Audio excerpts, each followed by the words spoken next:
హల్లెలూయా యేసు ప్రభున్ ఎల్లరు స్తుతించుడి. వల్లభుని చర్యలను తిలకించి స్తుతించుడి. Praise the lord. దేవునికి స్తోత్రము కలుగును గాక.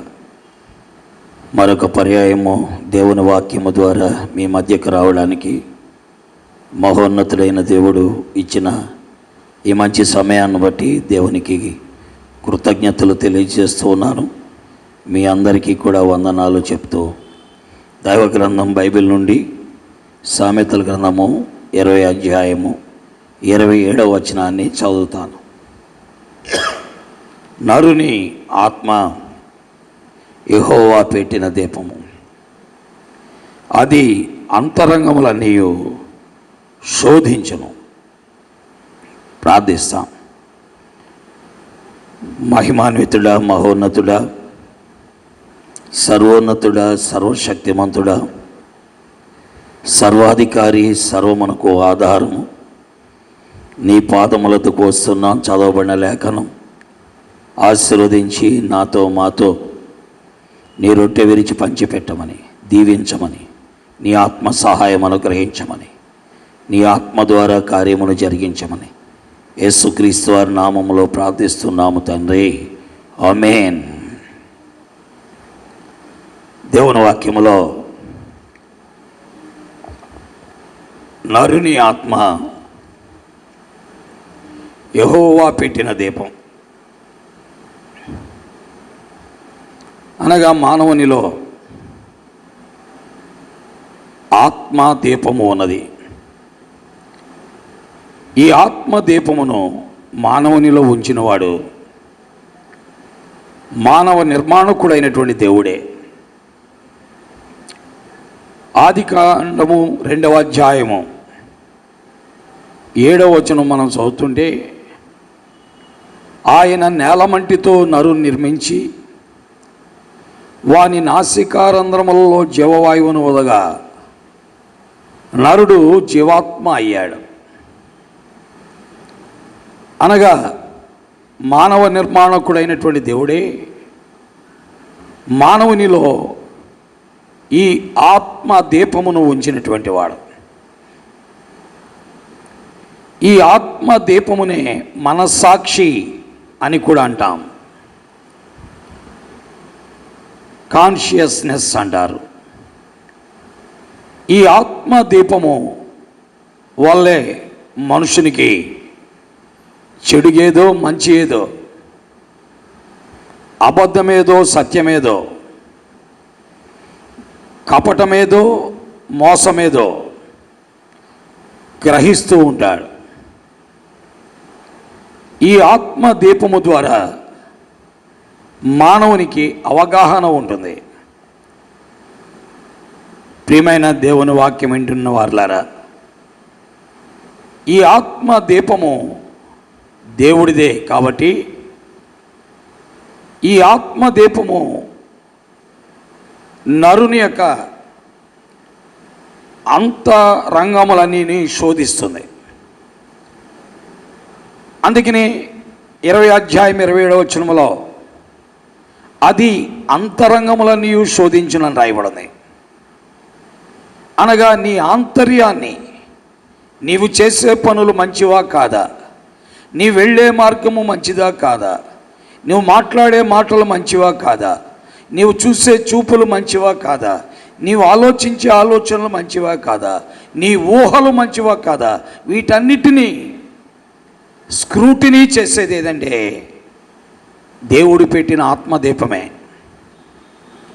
అందుకే అది అంతరంగములన్నిటినీ శోధిస్తూ ఉంటుంది. నీవు ఒక అజ్ఞానంగా ప్రవర్తించే ముందు నువ్వు ప్రవర్తించేది అజ్ఞానమని చెప్తుంది. నీవు ఒక అజ్ఞానంగా మాట్లాడే ముందు నువ్వు మాట్లాడే మాటలు అజ్ఞానమని చెప్తూ ఉంటుంది. ఒకవేళ మాట్లాడిన తర్వాత కూడా నీవు ఆవేశములో మాట్లాడినా ఆ తర్వాత కూడా నీవు మాట్లాడింది అజ్ఞానమే అని మాట్లాడుతుంది. దీనికి కారణము నరుని దేవుడు పెట్టిన ఆత్మదీపమే. ప్రియమైన దేవుని వాక్యం వింటున్న బిడ్డలారా, ఈ ఆత్మదీపము ఒక దినమున బయటికి వస్తుంది. ఈ ఆత్మదీపము బయటికి వచ్చేస్తుంది. అప్పుడు శరీరము మృతమైపోతుంది. ఈ ఆత్మదీపము బయటికి వచ్చిన దినమునే మరణము అంటారు.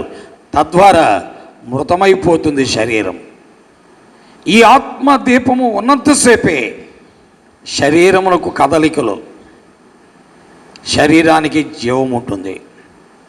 ఈ జీవాత్మ లేక ఈ ఆత్మదీపం బయటికి రావడంతో అది నిర్జీవమైపోతుంది. అంతేకాదు క్షయమైపోతుంది. ఆత్మదీపము అక్షయమైనది.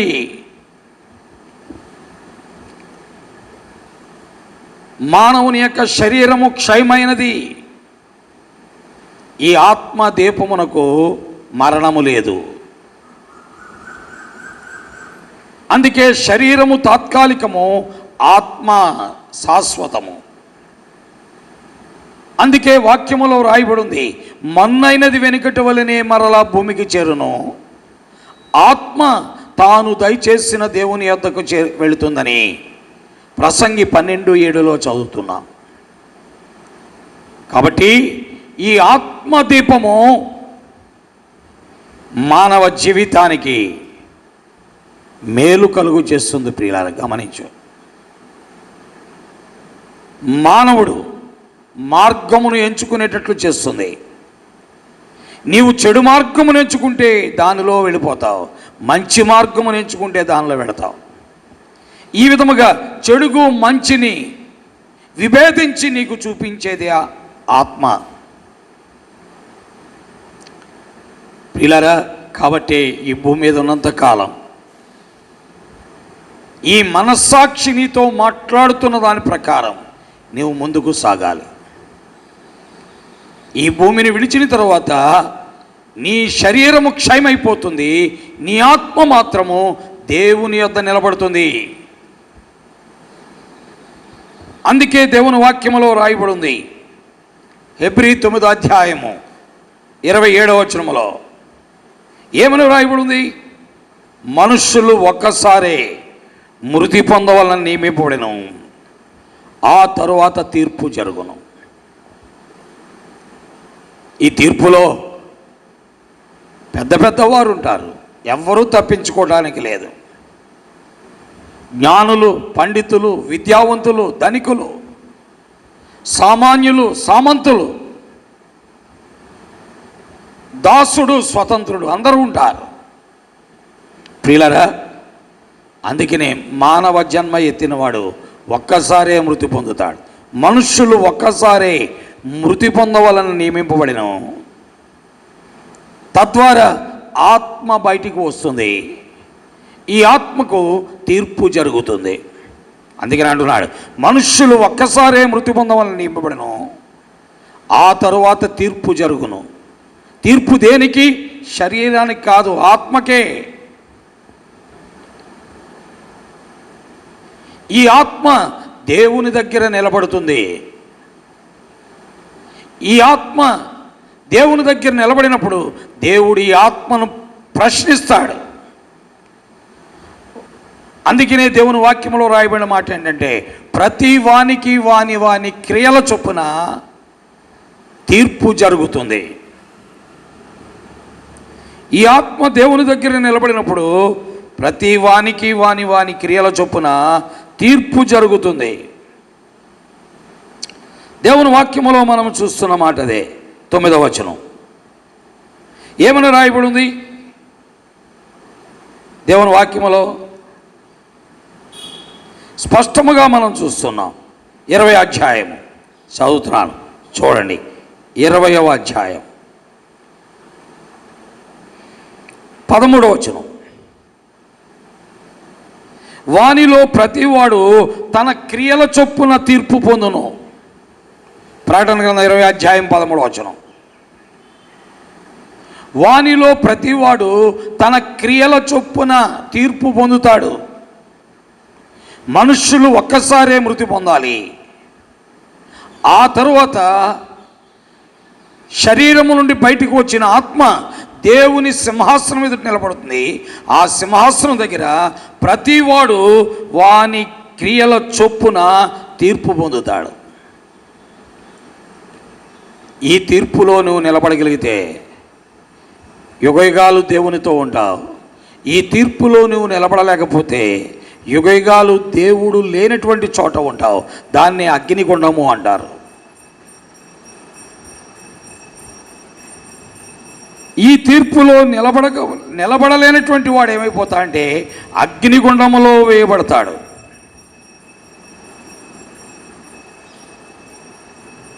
అగ్నిగుండములో వేయబడతాడు.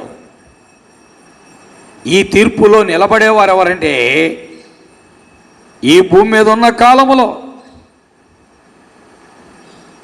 ఆ ఆత్మ ఆ శరీరములో ఉంచినటువంటి ఆ సృష్టికర్తను తెలుసుకున్నటువంటి వాడు అగ్నిగుండము నుండి తప్పించబడతాడు. పిల్లలందుకని ఏమనుందంటే సృష్టికర్త అయిన దేవుడు ఈ ఆత్మను అగ్నిగుండము నుండి రక్షించడానికి మానవాకారములో ఈ లోకములోకి వచ్చాడు. ఆయనే ప్రభువైన యేసుక్రీస్తు వారు. ఆ దేవుడు సాక్షాత్తు సశరీరుడిగా యేసుక్రీస్తును పేరున ఈ లోకములోకి వచ్చాడు. కేవలం నీలో ఉన్న ఆత్మను అగ్నిగుండము నుండి తప్పించటానికి. అందుకే ప్రకటన 20:14 15 రాయబడి ఉంది, ఎవని పేరైనను జీవగ్రంథమందు వ్రాయబడినట్టు కనబడన ఎడల వానిని అగ్నిగుండములో పడవేయుదురు. కాబట్టి దేవుని యొక్క లేఖనాలను బట్టి మనం చూస్తున్నాం, ఎవని పేరైనను జీవగ్రంథమందు వ్రాయబడినట్టు కనబడని ఎడల వానిని అగ్నిగుండములో పడేస్తారు. అందుకే ఆ యెహోవా పెట్టిన దీపము అగ్నిగుండములో పడకముందు ఈ భూమి మీద ఉండగానే యేసుక్రీస్తుని సొంత రక్షకుడిగా అంగీకరించాలి. క్రీస్తును కాదన్నావా నీ ఆత్మ అగ్నిగుండానికి వెళుతుంది. క్రీస్తును అంగీకరించి ఆయన యొద్దకు వచ్చి ఆయన జీవగ్రంథములో నీ పేరు లిఖింపబడిందా, ఓ ఆ దేవునితో నీవు ఉంటావు. ప్రియులారా, కాబట్టి నీ పేరు లిస్టులో ఉండాలి. లిస్టులో నీ పేరు లేకపోతే నీకు అవకాశము దొరకదు. ఒకసారి నేను ఓటేయటానికి వెళ్ళా. నా యొక్క ఓటర్ ఐడి తీసుకొని వెళితే వారు ఓటర్ ఐడి ప్రకారం నంబర్ చూసి మీ పేరు లిస్టులో లేదన్నారు. ఓటర్ ఐడి ఉంది కానీ పేరు లిస్టులో లేదన్నారు. అలాగున్న ప్రియులారా, నీవు ఒకవేళ నీ పేరు జీవగ్రంథములో లేకపోతే నీకు అగ్నిగుండము నుండి తప్పింపబడే అవకాశం లేదు. నీ పేరు జీవగ్రంథములో ఉండాలి అంటే యేసుక్రీస్తును నమ్మాలి. ఈ భూమి మీద ఉండగా ఆలోచించు, నీ జీవితాన్ని ప్రభువుకు అప్పగించు. ప్రభు తన వాక్యమును దీవించునుగాక. ఆమేన్. ప్రేమ కలిగిన తండ్రి, నీ వాక్కు కొరకు వందనాలు. దీవించి ఆశీర్వదించి అనేకులు జీవాత్మ కలిగిన ప్రతి మానవుడు, ఆ జీవాత్మ పెట్టిన దేవుడు మానవ శరీరాకారములో యేసుక్రీస్తును పేరుని లోకములోకి వచ్చారని విశ్వసించి నమ్మి వారి పేరులు జీవగ్రంథమందు రాసుకున్నట్లయితే వారు నిశ్చయముగా దేవునితో యుగయుగాలు ఉంటారని నీ వాక్యము సెలవిస్తూ ఉండగా ప్రజలు నమ్ముటకు సహాయం చేయండి. వాక్యమును ముద్రించండి, అనేకులను రక్షించండి. ఈ దినమంతా తోడై ఉండండి. ఈ దుష్టుల నుండి, ఈ యొక్క వైరస్ నుండి కాపాడండి. గురైన వారిని విడిపించండి. లోకాన్ని విడిచిపెట్టిన బిడ్డలను ఆదరించండి. ఈ వైరస్ను కంప్లీట్గా తొలగించి భూమి మీద సమాధానం ఉంచండి, మేలుతో నింపండి. యేసుక్రీస్తు వారి అద్వితీయ నామములో ప్రార్థిస్తున్నాము తండ్రి, ఆమేన్. తండ్రి అయిన దేవుని ప్రేమ, ప్రభు అయిన యేసుక్రీస్తు వారి యొక్క కృప, పరిశుద్ధాత్మ యొక్క సహాయము వాక్యం వినే వారందరికీ అనుగ్రహింపబడి ఆయన సత్యములోనికి తెచ్చి ఆ క్రీస్తును నమ్మి జీవగ్రంథమందు పేర్లు లిఖింపబడినట్లు పరిశుద్ధాత్మ దేవుడు సహాయము చేయనుగాక. ఆమేన్. అందరికీ వందనాలండి. ప్రభు మిమ్మును మీ బిడ్డలను దీవించి ఆశీర్వదించునుగాక. ఆమేన్. చంద్రులారాయిలా దేవుని స్తుతించుడి, హృదయమును వెలిగించిన